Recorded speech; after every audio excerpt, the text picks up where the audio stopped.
Salut tout le monde, c'est E-Tech et aujourd'hui on va faire le test du HomePod après plusieurs mois d'utilisation. Donc cela fait maintenant plus de 2 mois que je possède le HomePod et j'ai bien pu le tester, il est donc temps de vous dire ce que j'en pense. Donc premièrement, comme vous avez pu le remarquer, cet appareil était quand même assez grand et assez large.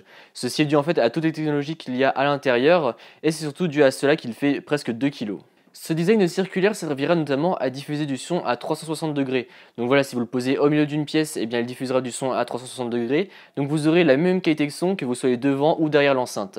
Par contre, en revanche, si vous le posez contre un mur, comme moi je l'ai fait ici, eh bien en fait le HomePod va le reconnaître. Et donc du coup, il diffusera du son que sur la partie qui n'est pas touchée par le mur. Donc là, par exemple, mon HomePod diffusera du son à un peu plus de 180 degrés. Étant donné que toute la partie de derrière est sur le mur, et bien tout le reste diffusera du son comme ceci. Et donc tout le son sera redirigé vers l'avant. Et je trouve ça vraiment super ingénieux. Donc sur le dessus du HomePod, vous retrouverez un petit écran tactile donc qui vous servira à activer Siri, mais surtout à monter ou baisser le son si jamais vous n'avez pas votre iPhone à portée de main. En ce qui concerne les fonctionnalités de ce HomePod, vous pourrez lui poser quelques petites questions parce que voilà, il y a quand même Siri à l'intérieur, mais justement ça reste Siri. Donc voilà, vous pourrez lui poser des petites questions pas trop compliquées. Et après par contre, voilà, si les questions deviennent plus complexes, il vous dira qu'il ne saura pas répondre, pas comme Google qui lui va se permettre de chercher dans le moteur de recherche Google tout simplement pour vous fournir les meilleurs résultats. Après par contre, grâce à Siri, vous pourrez contrôler votre maison si jamais vous avez des appareils adéquats. Par exemple, moi mes lumières Nanolive que j'ai ici, eh bien je les contrôle grâce à Siri. En effet, je lui dis d'allumer la lumière, de l'éteindre, de changer de scène, enfin du moins de changer les coloris, etc. Et il va le faire tout seul, et ça je le fais grâce à ma voix et je trouve ça vraiment super cool. Comme ça, hop, je rentre dans ma chambre, je lui dis d'allumer mes lumières s'allument et on n'en parle plus. Après, même si jamais vous avez des ampoules connectées, des prises connectées, des trucs comme ça, eh bien voilà, vous pourrez demander à Siri de les allumer et tout, et je trouve ça vraiment super cool. Et bien évidemment, vous pourrez demander à ce HomePod de jouer de la musique.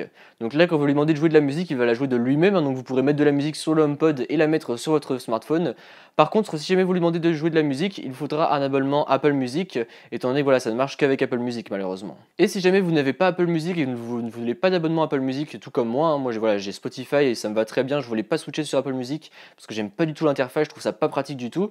Donc voilà, j'ai gardé mon abonnement Spotify et en fait ce que j'ai fait c'est que du coup on peut faire du AirPlay.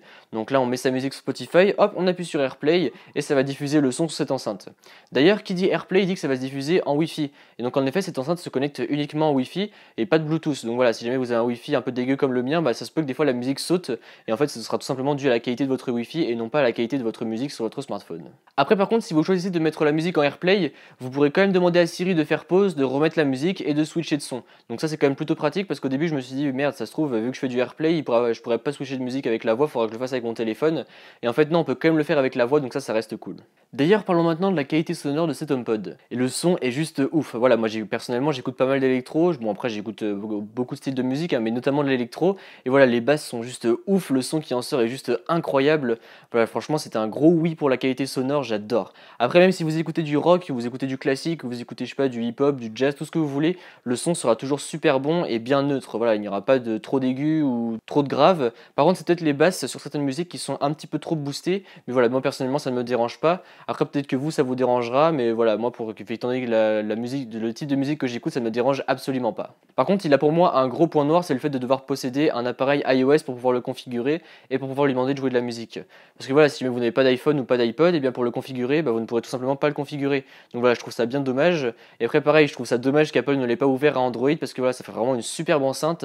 Bon après ça ne m'étonne pas du tout d'Apple, je me doutais qu'ils allaient le fermer seulement à iOS, mais je trouve ça dommage parce que c'est vraiment une très bonne enceinte avec une très bonne qualité de son. Du coup, est-ce que je vous recommande d'acheter ce HomePod? Et bien tout simplement ça va dépendre de ce que vous voulez. Si vous voulez d'abord une enceinte avant tout, et là d'accord, là vous pourrez prendre le HomePod. Après certes vous avez l'assistant intelligent à l'intérieur, mais bon voilà, encore une fois ça reste Siri donc c'est un peu limité.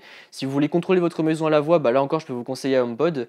Et par contre voilà, si vous cherchez d'abord un assistant intelligent plutôt qu'une enceinte, là prenez peut-être un Google Home Mini et une enceinte à côté. Et voilà, prenez une enceinte avec Google Assistant à l'intérieur, il y en a plusieurs sur le marché. Mais voilà, après si jamais vous avez un iPhone et que vous n'allez pas quitter votre iPhone, et bien là voilà, pareil je peux vous recommander un HomePod parce que voilà, si jamais vous changez un peu souvent de téléphone entre iOS et Android, là pour le coup le HomePod je ne vous le conseille pas du tout. Pour ma part, je suis vraiment content de ce produit, à part le fait que je dois garder mon iPhone à portée de main si je veux diffuser de la musique.